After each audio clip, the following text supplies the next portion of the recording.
A polícia do Paraná apura se há mais envolvidos no ataque a tiros que matou uma aluna em uma escola de Cambé, na região de Londrina. Ontem, um homem que teria ajudado no planejamento do crime foi detido pelas autoridades.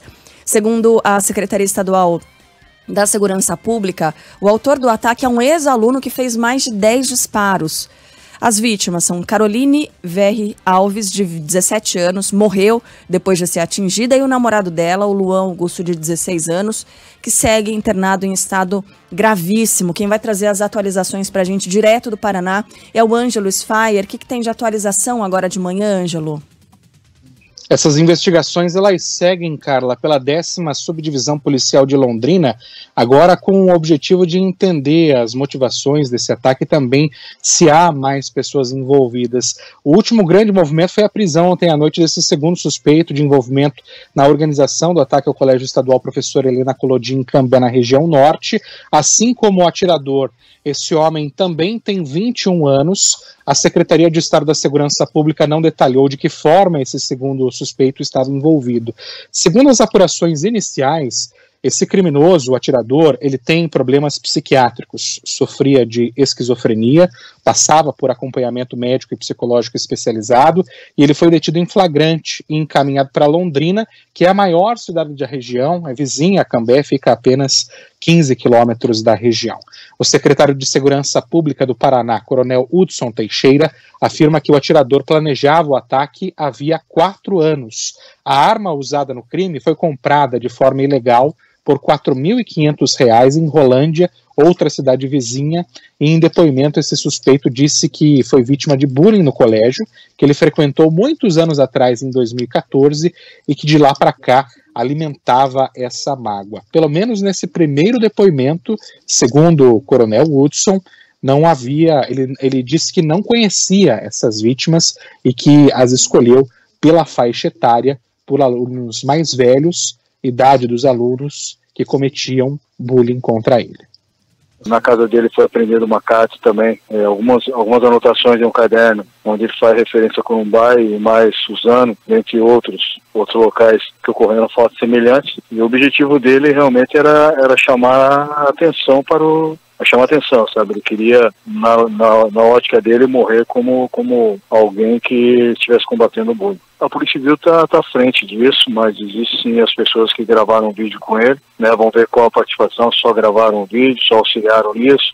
Pessoas que fizeram contato são todas sendo identificadas e sendo chamadas à responsabilidade. Esse ataque aconteceu por volta das 9h20 da manhã e, segundo o secretário de Segurança Pública do Paraná, esse homem se apresentou até a secretaria do colégio como um ex-aluno, afirmando que pretendia recuperar o histórico escolar dele. Aí ele estava ali na secretaria, pediu para utilizar o banheiro, e quando ele foi ao banheiro, aí ele se trocou, sacou essa arma e iniciou esse ataque. Depois daquele caso da creche em Blumenau, em abril, o governo do Paraná já havia anunciado um pacote de medidas para aumentar a segurança pública, e entre essas medidas anunciadas foi um botão de pânico que fica instalado no celular dos professores, no mesmo sistema que eles utilizam para registrar a presença dos alunos, para realizar as atividades, né? É um sistema utilizado por todos os professores da rede estadual. E acionando esse botão, a Polícia Militar teria chegado ao local em apenas 3 minutos, segundo a Secretaria de Estado de Segurança Pública. Foi uma ação rápida que conseguiu prender esse aluno que já havia sido parado por um professor. Naquele momento, ali por volta das 9h20, 9h30 da manhã, algumas turmas estavam fazendo aula de educação física, estavam no pátio, e foram justamente esses alunos que estavam ali na área externa da escola, fora das salas de aula, ali jogando tênis de mesa, que acabaram sendo as primeiras vítimas desse atirador. Uma estudante de 17 anos morreu na hora, e um outro aluno de 16 anos foi baleado na cabeça, encaminhado em estado gravíssimo para o Hospital Universitário da UEL, em Londrina, ali naquela região. A estudante Isabela conta sobre o momento dos disparos e relata o grande desespero naquele momento. Estava sentada com 4 amigas minhas no refeitório. Na hora que eu virei de costas, eu vi um menino. Aí na hora que eu vi, eu falei para minhas amigas que estavam do meu lado, eu falei, amigas, vamos correr, porque é a arma. Mais recente do... Ontem, tanto o secretário da Segurança Pública quanto o secretário da Educação do Paraná, Coronel Hudson e Rony Miranda, saíram de Curitiba, foram até Cambé para acompanhar as investigações em loco. O secretário da Educação se reuniu ontem com todos os diretores de colégios de Cambé. No município de Cambé, as aulas seguem suspensas no dia de hoje, terça-feira, em toda a rede estadual, e no Colégio Estadual Professora Helena Collodi, onde aconteceu esse crime, as aulas vão ser retomadas apenas na próxima segunda-feira. Nos próximos dias não teremos aula, compreensível, nesse momento de bastante consternação, e equipes da Secretaria de Direitos Humanos saíram ainda ontem de Curitiba com destino a Cambé para iniciar esse acompanhamento humanizado, o trabalho de acolhimento e também do luto a esses alunos, professores, familiares e servidores da educação. Esse trabalho de acolhimento também terá o apoio do Departamento de Psicologia da UEL, que também vai acompanhar esses estudantes, segundo o secretário da Educação, Rony Miranda. Agora, nós estamos num sentimento muito de dor, de profundo pesar, uma grande ferida na educação estadual do Paraná, e nesse momento a gente estar juntos, professores, pais, alunos, toda a comunidade em geral, para retomar as atividades, que é a educação. Que a escola ainda é, sim, um ambiente seguro, é um ambiente que vai mudar a vida das nossas meninas e meninos do estado do Paraná. Está marcado no dia de hoje, na história, como um dia triste, um dia de uma tragédia, uma perda irreparável, mas que também é um novo começo na educação. Hoje o dia em Cambé, em Londrina, deve ser de homenagem a essa vítima. Essa estudante deve ser velada e sepultada no dia de hoje, enquanto o segundo estudante ferido, baleado na cabeça, está com o projétil alojado no cérebro, segue em acompanhamento no Hospital Universitário da UEL em Londrina, município vizinho a Cambé. Ontem a situação dele era bastante delicada, as condições dele não permitiram à equipe médica ter a confiança para fazer qualquer tipo de procedimento cirúrgico, então eles seguem tentando estabilizar o quadro desse paciente, para entender qual é a melhor saída nesse cenário. Ele segue internado em estado gravíssimo no HU da UEL. Obrigada, Ângelo. Havendo novidades, atualizações do estado de saúde desse garoto, 16 anos, do Luan Augusto, por favor, microfones abertos para você. Até mais, Ângelo, bom trabalho. Até, bom dia a todos. Outros destaques do dia: a Comissão de Assuntos Econômicos do Senado começa a analisar hoje o projeto do novo marco fiscal que vai substituir o teto de gastos. A expectativa é de que o texto seja alterado na casa e aí tenha que voltar à Câmara dos Deputados. Ainda hoje, a comissão pode votar em segundo turno o projeto que desonera a folha de pagamento. Quem tem os detalhes para a gente, direto de Brasília, é o Rafael Procópio. A Comissão de Assuntos Econômicos do Senado faz nesta terça-feira o segundo turno da votação que já deu um parecer favorável ao substitutivo apresentado ao projeto de lei que prorroga a desoneração da folha de pagamento até 2027 para 17 setores da economia. Caso a tendência se confirme de uma nova aprovação, o projeto segue para análise da Câmara dos Deputados. O texto só precisará passar pelo plenário do Senado caso exista um requerimento para isso. Também nesta terça-feira, a mesma comissão analisa o projeto de lei que estabelece novas regras fiscais do governo. Caso seja aprovado, seguirá para o plenário do Senado. No entanto, o relator do texto já indicou que fará mudanças. Portanto, o texto deverá retornar depois disso à Câmara, onde foi analisado primeiramente. No Banco Central, o Comitê de Política Monetária decide a partir de hoje a nova taxa básica de juros, ou a nova velha taxa básica se não houver mudança de novo. Atualmente a Selic está em 13,75%, que é o maior nível desde 2016, e não há grandes expectativas não de que reduções aconteçam a partir de agora. Na melhor das hipóteses, essa diminuição pode começar em agosto. Ontem, Lula voltou a criticar o presidente do Banco Central, Roberto Campos Neto, e argumentou que a inflação tem desacelerado no Brasil. Muito mais, a inflação está baixando, o dólar está caindo, Apenas o juro precisa baixar, porque também não tem explicação. O presidente do Banco Central precisa explicar, não a mim, porque já sei por que ele não baixa, mas explicar ao povo brasileiro e ao Senado que o elegeu porque ele mantém essas taxas de juros de 13,75 num país que está com inflação anual de 5%. Em Brasília, o ministro da Fazenda, Fernando Haddad, afirmou que a queda na Selic já deveria ter vindo em março e concluiu: vamos aguardar. O fato é que os juros altos têm afetado a vida de milhões de brasileiros, como a professora universitária Ludmila Costa. Ela comprou uma passagem aérea para viajar com a mãe para São Paulo e teve que parcelar parte do valor. Eu planejei e peguei uma parte à vista, justamente para não ficar pesada as parcelas, e a outra parte eu parcelei e eu achei bem salgado. A enfermeira Janete Salles costuma pagar o mercado à vista, mas sabe que os juros estão embutidos no preço. Já começa lá do produtor, né? Porque ele também compra, né, as coisas para poder suprir a lavoura dele, depois o transporte, entendeu? Tudo isso vem aumentando até chegar na nossa mesa, né? Se os juros abaixarem, isso vai ser bom para todos, né? Bom, não é de hoje que o Brasil tem os juros mais altos do mundo, né? Quando a gente desconta a inflação, eles se aproximam dos 10%. E quem fala agora é o economista Fernando Angra, que diz que a atual taxa beneficia somente quem tem dinheiro para investir.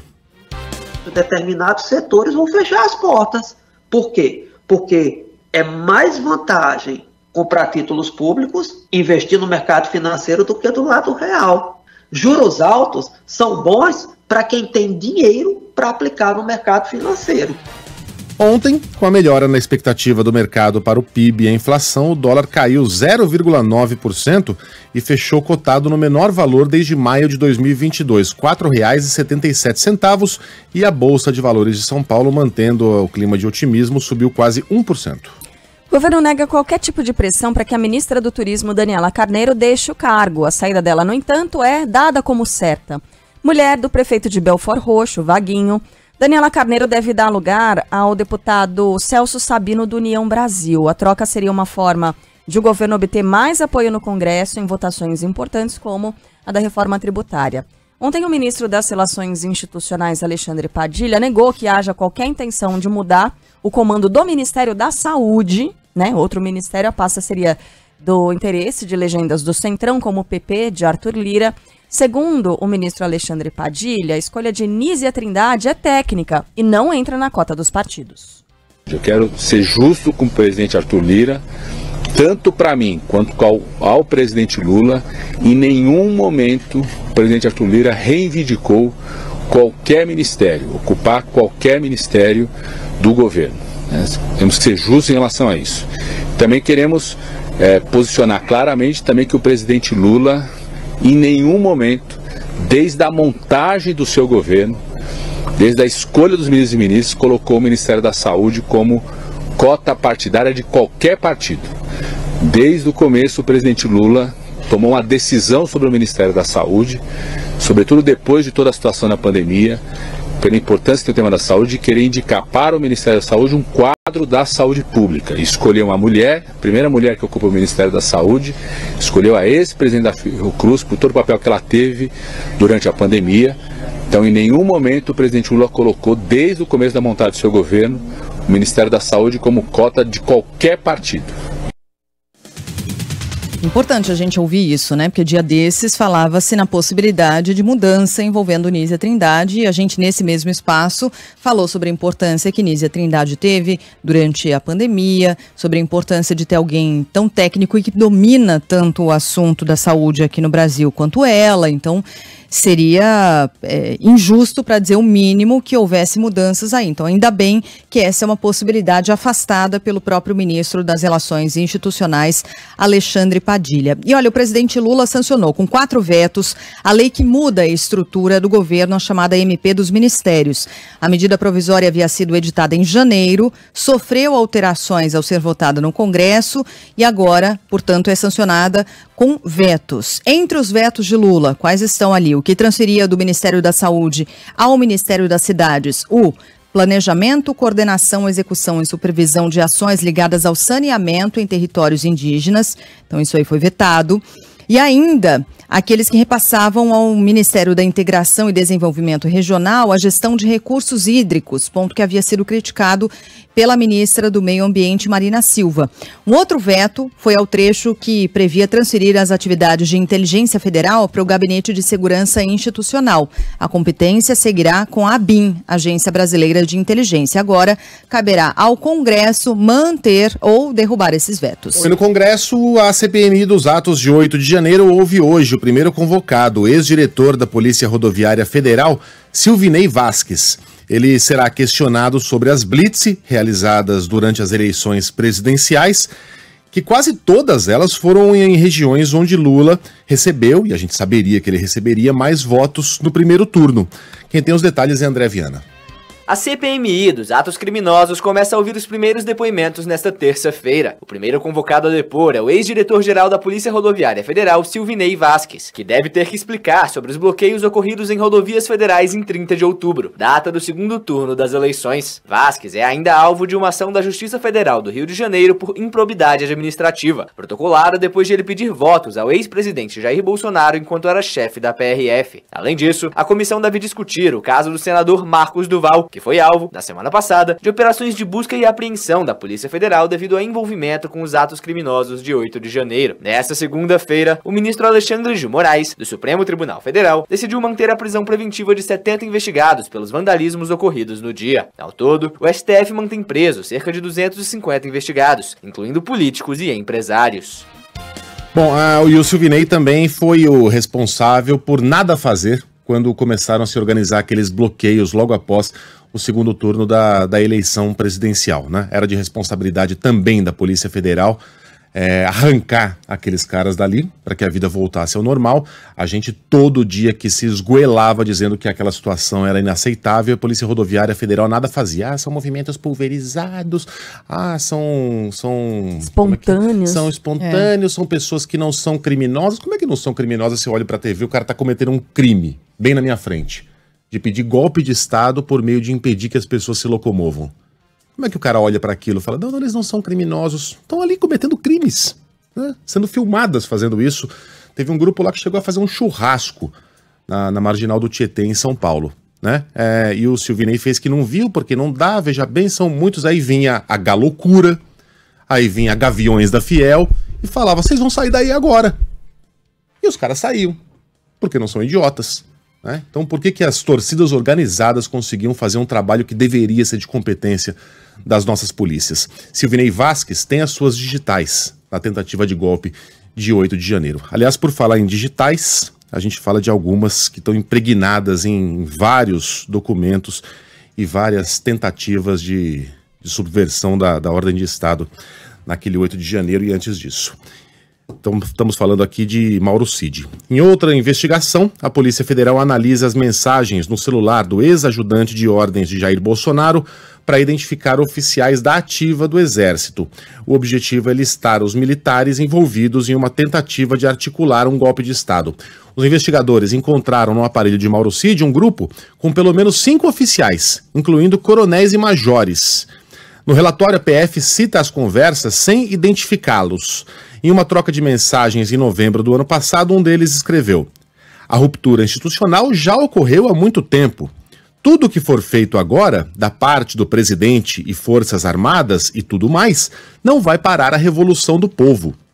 Outro oficial citou o ministro do Supremo Tribunal Federal, Alexandre de Moraes. Vai ter careca arrastado por blindado em Brasília. Eita. Olha do que o cara tava falando, um militar da ativa estava falando de uma pessoa sendo arrastada por um blindado pelas ruas de Brasília. Não qualquer pessoa, né? E não qualquer pessoa. O ministro do Supremo Tribunal Federal. Olha a cena com que esse cara fantasiava, né? Olha a selvageria que estava impregnada na mente. Mas aqui ele não estava falando literalmente. Bom, estava falando, né? O celular de Mauro Cid é peça-chave para a investigação sobre o que aconteceu no dia 8 de janeiro. Caso o ex-ajudante de ordem seja condenado pela Justiça Comum, ele poderá até ser expulso do Exército. Para isso, o tenente-coronel precisa ser submetido a um julgamento pelo Superior Tribunal Militar, como destaca o presidente da Corte, Joseli Parente Camelo. Se ele for condenado por uma condenação privativa de liberdade por mais de 2 anos, aí ele estará sujeito a ser julgado pela indignidade ao oficialato. Não sendo justificado, então ele será expulso das Forças Armadas. Sendo justificado, permanecerá nas Forças Armadas normalmente. No celular do ex-ajudante de ordens da Presidência da República, a PF também encontrou uma minuta do golpe, parecida com aquela do Anderson Torres. A prova passou a compor o processo do Tribunal Superior Eleitoral, que pode deixar Jair Bolsonaro inelegível.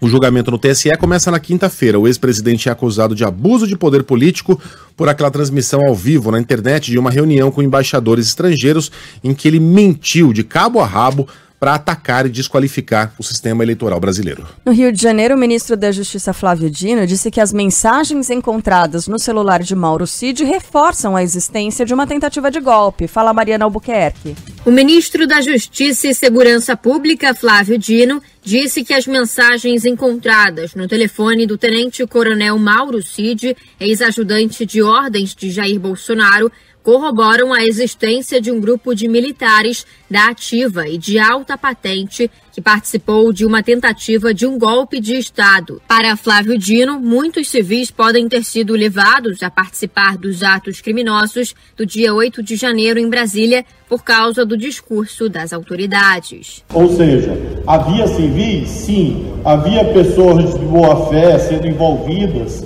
por algum tipo de discurso sedutor, mas havia também chefes políticos, chefes militares, chefes do poder civil e do poder militar que estavam indevidamente participando de uma articulação para rasgar a Constituição, pisotear a democracia, violar direitos de todos os brasileiros que elegeram esse governo que está.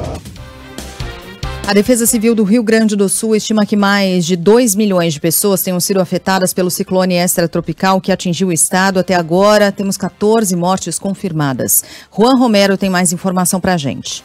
Mais de 7.500 pessoas seguem desabrigadas ou desalojadas no Rio Grande do Sul após a passagem do ciclone extratropical que atingiu parte do estado. A Defesa Civil segue as buscas por uma pessoa desaparecida no município de Caraá. Até o momento, 14 pessoas morreram após as fortes chuvas. O governo do estado já disponibilizou 1.500 cestas básicas do seu estoque e 4.500 litros de água recebidos como doação. Ainda não há um valor estabelecido dos prejuízos causados pelo ciclone extratropical e um levantamento está sendo feito pelo governo do estado para consolidar as informações. Eu tenho uma reunião com o nosso secretariado, uma reunião de emergência para poder consolidar aí as primeiras informações e com elas eu vou a Brasília para já fazer uma nova reunião na quarta-feira com o ministro Valdez e com a equipe do governo federal para agilizar aí as primeiras ações e liberações de recursos no nível federal, enquanto nós também trabalhamos do nosso lado aqui na reparação e nas medidas emergenciais. Né?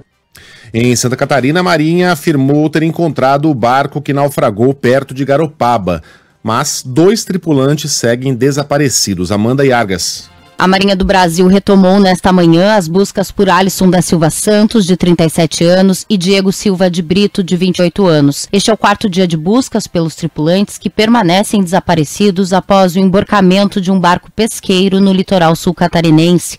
A embarcação foi encontrada ontem e sua posição é divulgada para evitar outros acidentes. Os outros 6 tripulantes já foram resgatados. Bom, essa história aqui fora do Brasil, né, equipes de busca correm contra o tempo para encontrar a embarcação que levava 5 pessoas para ver os destroços do Titanic.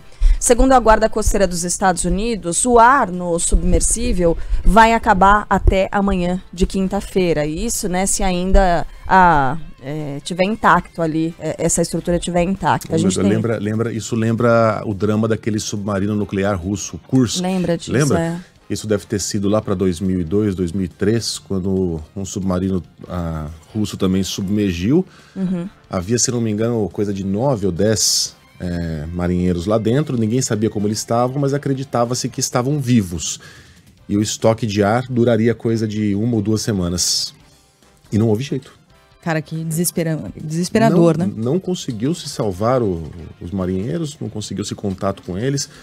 Ninguém sabe o quanto eles esperaram pela própria morte. Eles provavelmente não sabiam se havia ou não tentativas externas de resgatá-los aqui do lado de fora. É um pesadelo. É um pesadelo. E o tempo é muito estreito nesse caso, né, Carla? Não, é demais. Então até amanhã de quinta-feira, né, esse submarino acabou desaparecendo no caminho. É uma rota turística, na verdade, né? Uma rota de pesquisa, é uma rota turística, mas não é qualquer turismo, não.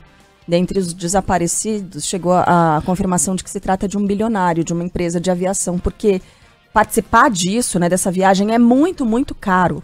Então a gente tem mais informações chegando agora com o André Coutinho. O submersível que pertence à empresa OceanGate está desaparecido no mar desde a manhã do último domingo, quando perdeu contato com um navio de turismo que leva pessoas para ver destroços do Titanic. A Guarda Costeira Americana, que lidera as buscas, confirmou que 5 pessoas estão a bordo da pequena embarcação, que tem autonomia de até 96 horas de ar. Segundo o contra-almirante John Mulger, que lidera a operação de salvamento, o submersível pode estar a quase 3.800 metros abaixo do nível da água, próximo ao Titanic, ou então à deriva, nas águas turbulentas do Atlântico Norte. Nossos recursos aéreos têm a capacidade de fazer buscas tanto visuais quanto com auxílio de radares. Os recursos canadenses têm ainda a capacidade de utilizar sonares. É possível procurar por sons. Estamos usando todas as informações e recursos para aumentar a nossa capacidade de busca. A gente é traído pela memória, né? O acidente no curso que não tinha 9 ou 10 marinheiros, não, 118.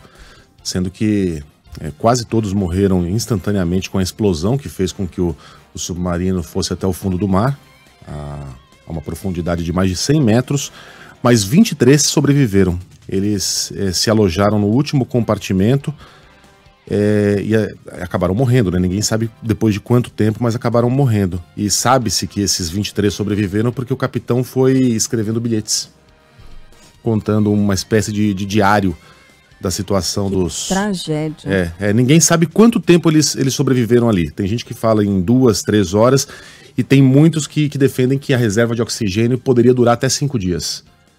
É um dos grandes mistérios dos últimos tempos. Bom, e ontem à noite, né, chegou a confirmação de que esse bilionário de uma empresa de aviação é um dos passageiros desse submarino, Hamish Harding, de 59 anos. Primeiro ele havia anunciado pelas redes sociais que faria parte dessa expedição, e aí depois na sequência, quando ele publicou isso, né, esse bilionário, ele disse: talvez seja a primeira e única missão tripulada ao Titanic em 2023, por causa das condições climáticas. Ele diz: pior inverno na Terra Nova em 40 anos. E aí o enteado dele, desse bilionário, confirmou nas redes sociais, postou, né, o tabloide britânico The Mirror acabou publicando, e ele apagou depois porque a esposa desse bilionário pediu para que ele tirasse das redes e tal, em medida de privacidade. Esse bilionário, ele costuma fazer, né, diversas viagens. Ele é presidente da empresa de aviação chamada Action Aviation. Ele já voou até o espaço em 3 registros, tá? Ele já foi nessas, sabe, essas missões que a gente costuma, que o Megali descreve muito bem, narra, que faz as narrações, pois ele já foi, já visitou o Polo Sul várias vezes. Aquela Blue Origin, sabe, 2022, no ano passado, ele esteve a bordo. Foi uma das viagens dele. E essa expedição aí para visitar o Titanic custa mais de R$1 milhão por pessoa. Então, para poucos, muito bem poucos, né?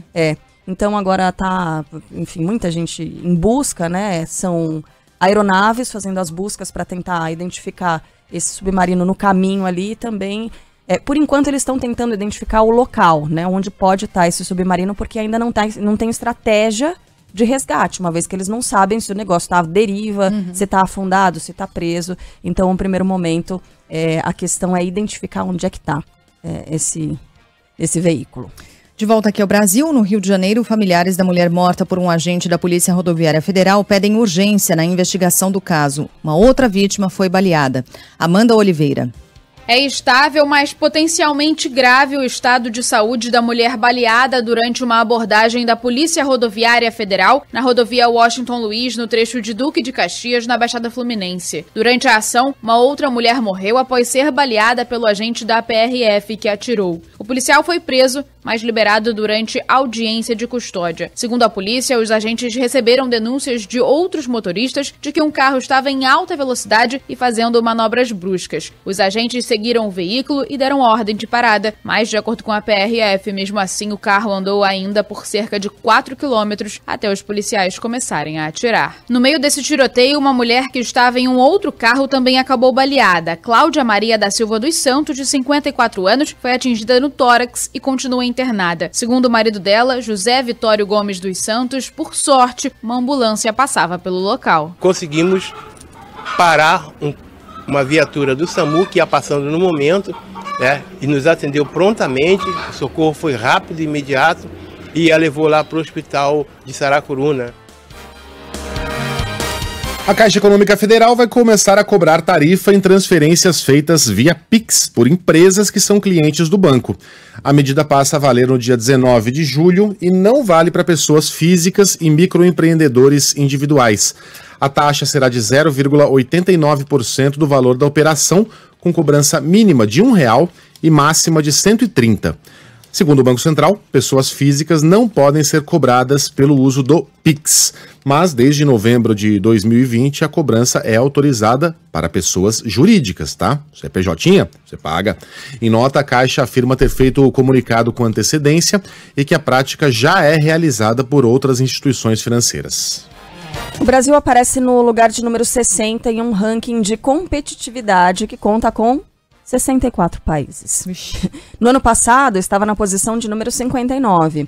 O dado é da mais recente edição do Anuário de Competitividade Mundial da instituição suíça IMD. De acordo com o ranking, o Brasil aparece à frente apenas de África do Sul, Mongólia, Argentina e Venezuela.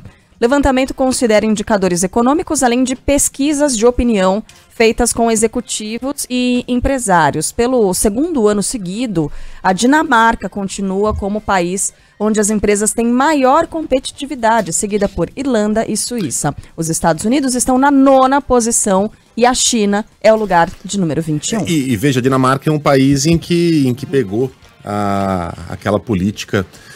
É algo não escrito, tá? Não é uma lei, ninguém precisa de lei para isso. De que o trabalhador não precisa ser exposto a muitas horas de trabalho, a longas jornadas, a plantões madrugada fora. Os caras trabalham lá 5, 6 horas por dia. Às 4 da tarde está todo mundo em casa com a família. Cozinhando o jantar. Cozinhando o jantar. Cozinhando lá, o que os dinamarqueses comem? Eles comem bem, né? Aliás, os dinamarqueses são conhecidos também por gostar muito de design de móveis, porque como faz muito frio, eles passam muito tempo em casa. Então os móveis são moderníssimos, estilo escandinavo, na verdade. Isso aí, né? É isso mesmo. Então ninguém precisa tratar o trabalhador como um burro de carga para ter competitividade, né? A questão é outra. E a gente, pelo amor de Deus, hein? Estamos à frente de África do Sul, Mongólia, Argentina e Venezuela. Que situação. Por falar em Argentina, olha só que loucura isso aqui. A gente está vivenciando um boom do setor gastronômico de Buenos Aires. O argentino tem recuperado o velho hábito de frequentar restaurantes e bares. E o movimento tem crescido de 20% a 30% agora nesse ano de 2023 em relação aos anos anteriores. Por quê? Porque a Argentina está se recuperando da crise financeira? Não, é exatamente o contrário.